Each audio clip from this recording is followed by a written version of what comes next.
aturan Bu, dijelaskan skema penempatan ke berbadan hukum. Ya, Jelaskan. iya. Izin Bapak Ibu sekalian, teman-teman PMI khususnya yang mungkin mengikuti secara live, untuk penempatan kepada pengguna berbadan hukum yaitu di luar daripada perseorangan, atau kalau di Hongkong biasanya adalah domestic worker atau housemaid. Nah, ini adalah di luar daripada itu ya berbadan hukum gitu. Kemudian perusahaan berbadan hukum. Maksud saya gini Bu, maksud saya karena kebetulan di sini ada Mbak Seringatin yang tahu persis masalah Hongkong, pekerja kita. Nah, kita ini kan kadang-kadang terbiasa dengan bahasa-bahasa bersayap. Itu Pak Jokowi marah kalau bahasa bersayap. Maksudnya gini, berbadan hukum itu apa? Jelaskan. Siapa yang tidak bisa? Misalnya gitu kan, PRT nggak bisa, jelasin aja. Nah, kalau PRT nggak bisa gimana? Faktanya pekerja rumah tangga di sana itu ribuan jumlahnya, bahkan sudah bekerja. Nah, kalau misalnya kita dengar dari Mbak Seringatin bahwa itu fakta real, mereka bekerja rumah tangga, apa kita menyatakan mereka ilegal? Kayak gitu kan? Justru kita dorong sekarang bagaimana buka dong naker, tidak hanya berbadan hukum, pekerja rumah tangga buka, itu maksud saya Bu. Ya, walaupun memang bukan kewenangan kita, tapi nggak apa-apa, kita mendorong karena melihat fakta-fakta lapangan dan juga masukan dari teman-teman di sana. Itu. Ya, ya. Ya, izin Pak, itu nanti menjadi modalitas berdasarkan kita melakukan FGD mungkin Pak dengan lembaga terkait. Itu akan menjadi isu yang nanti kita akan bahas di FGD ya. Ya, dan memang yang pertama apapun peluang kerja yang ada yang harus kita utamakan izin Pak adalah optimalisasi perlindungan kepada PMI itu sendiri.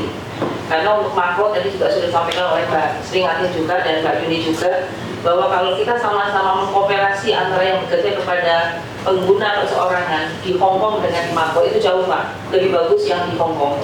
Karena memang kalau di Mako itu tidak ada perlindungan asuransi jiwanya.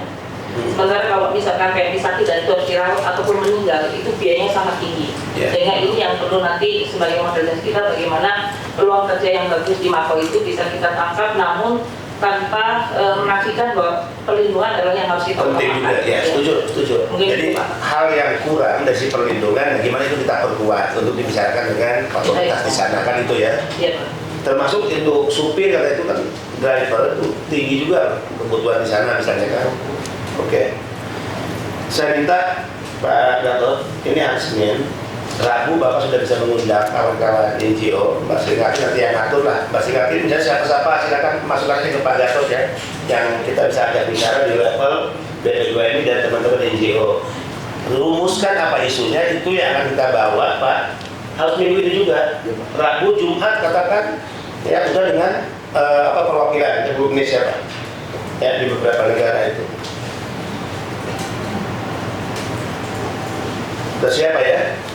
Jadi minggu ini level pertama dengan teman-teman NGO di hari Rabu, Jumat atau katakan Kamis ya udah dengan perwakilan Republik Indonesia. 17 Agustus. Kamis 17 Agustus ya 18 ya. 18 Jumat bisa. Ya. Pada putih nggak sholat kan Jumat. Bisa. Oke. Kemudian tadi Bu terkait cost structure yang tidak mencantumkan biaya pelatihan, ya kan hanya kitab suci lah, Al-Quran, Alkitab yang nggak bisa dirubah. Kalau namanya peraturan yang dibuat manusia bisa dirubah kok. Ya, yang penting perubahan apapun terhadap peraturan itu, cost structure itu semangatnya adalah tetap meringankan, yang membebaskan. Kalau tidak bebas meringankan, selalu ada opsinya, ya. Bekerja migran Indonesia, begitu Bu. Ya. Kalau kita kan ingin saklek-saklek kan sejak awal, bebasin mereka, gitu kan. Negara yang tanggung, negara nggak ada pemberi kerja ternyata bermasalah di Hongkong nih, nggak mau nerima. Beda dengan Taiwan ternyata. Tadinya kan kita ingin juga menjadikan ini sebagai bahan bargaining position lah, Indonesia dengan Hongkong. Taiwan kan enak perangnya kita, dalam tanda kutip ya.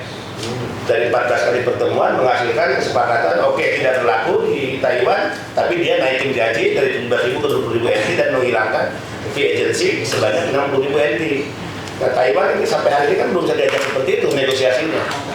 Ya, kira-kira seperti apa solusinya? Nah, itu menjadi isu yang dibahas juga dengan ini Bu, dengan teman-teman NGO nanti ya, untuk jadi materi FGD di hari Jumat atau Kamis.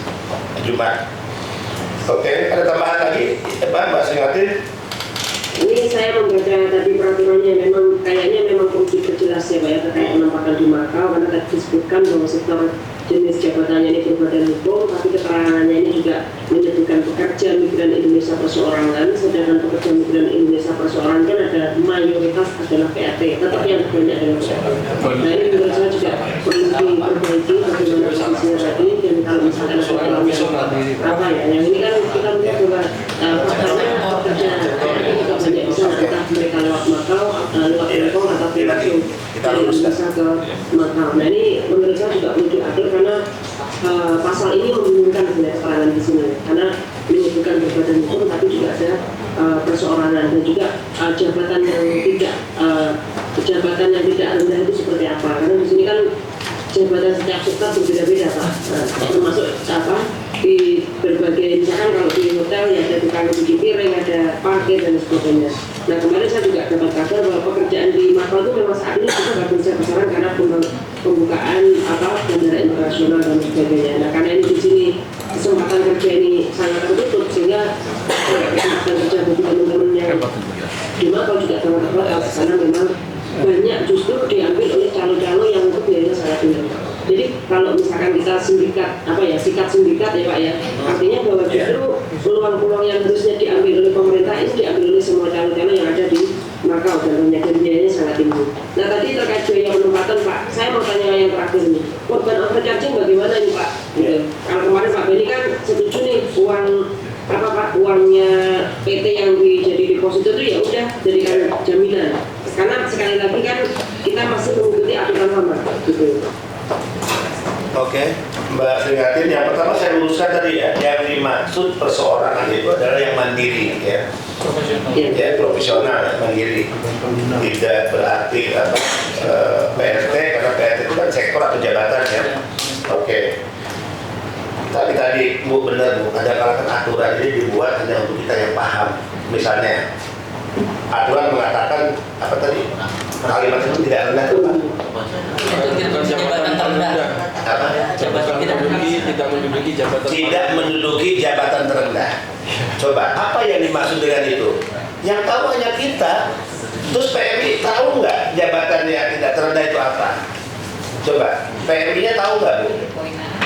Jabatan artinya peraturan itu ya bukan hanya untuk kita gitu. Kok hanya kita yang ngerti, PMI-nya nggak ngerti jabatan yang terendah itu apa? Ya mau dijelasin. Kalau nggak salah ada berapa tuh coba Bu? Ada berapa tuh Pak? Jabatan terendah itu Bu Yani jelasin yang paling paham. Iya Pak, ini sebetulnya mau izin Pak, saat ini hanya teman-teman di Kementerian Tenaga Kerja dan Allah yang tahu Pak. Nah itu yang saya kritik. Mau izin mungkin Lucu, ini Bu, negara membuat aturan yang hanya dirinya tahu. Padahal aturan itu dibuat untuk rakyat teredukasi, rakyat tahu. izin Pak, ini mungkin juga menjadi Pak. Ibu dari nakar dulu bukan? Kenapa? Ibu dari nakar dulu. Nah, saya lagi menyindir Pak DP. Dari nakar dulu. Ini gennya Pak DP ini. Oke lah ya, jadi ini juga penting kita diskusikan dengan teman-teman nakal. Ayo please dong, kalau kalian buat aturan itu yang jangan bersaya. Pak Jokowi itu marah sekali kalau pejabat itu menggunakan bahasa-bahasa. Udah yang terang benderang apa sih yang di jabatan terendah itu? Padahal kalau tidak enak dulu. Pak terlibat dalam aturan itu. Obligasi Pak. Oke, kita akan ya membahas lebih detail hari Rabu. Kita bertemu dengan teman-teman NGO Hongkong. Dan tentu saya ingin tidak hanya Hongkong ya, Mbak Sri tolong bantu kami juga teman-teman di Taiwan ya, siapalah Singapura ya yang bisa, dan kemudian itu akan dibawa rumusannya, poinnya, isunya di pertemuan pada Jumat, sehingga Jumat itu tidak harus menunggu kepastiannya di hari Rabu. Per hari ini kita sudah kontak perwakilan bahwa Jumat kami mengundang untuk kita rapat atau diskusi atau FGD melalui Zoom, gitu aja ya. Kalau itu saya Bapak yang mimpin nih, Bapak diberi seperan terakhir kali sebelum kita di Amerika Pasifik. Oke ya, saya menyerahkan semua, satu untuk FGD, dan kedua Bapak bertanggung jawab untuk kunjungan kita ke Hongkong September, akhir September. Jadi Bapak buat timnya di sana apa aja. Nah, di sana apa aja begini Pak. Dulu tuh kan lembaga negara punya kebiasaan begini. Di sana apa aja ditanya KJRI. Kita ubah deh style itu kalau saya. Di sana apa aja tanya di teman-teman NGO aja. Dengan KJRI kita nanti bersifat koordinatifnya. Itu ya, supaya kita nggak kaku lah, jangan terlalu protokoler lah. Tapi yang jelas genuine, jelas otentik, peta lapangan, problem apa dan masalah lapangan pasti teman-teman NGO. Jadi mereka aja tanya, oke, kita ke sana sekian hari, kita di sana menurut teman-teman NGO kemana saja dan dengan siapa kita bertemu dan isu-isu apa yang akan kita sampaikan pada mereka. Contoh kemarin saya di Hong Kong itu dikejar di Meifu, dikejar oleh wartawan TV. Bisa dibayangkan. Saya nggak tahu wartawan TV ini disiapkan oleh siapa. Apakah oleh Saiful Maksud atau oleh saya? Satu statement pun saya nggak mau keluar. Menurut saya itu etik. Karena Ibu Menteri sudah datang ke sana, saya tidak mungkin lagi memberikan statement. Saya tidak mungkin mengeluarkan statement yang mungkin ada pihak yang betul-betul untuk membenturkan. Nah itu etik. Ya, jadi kita juga nanti kalau ke sana harus pasti kalau mau ngomong isu apa, gitu aja. Jangan melebar karena kita merasa senang diwajah TV asing masuk televisi, enggak.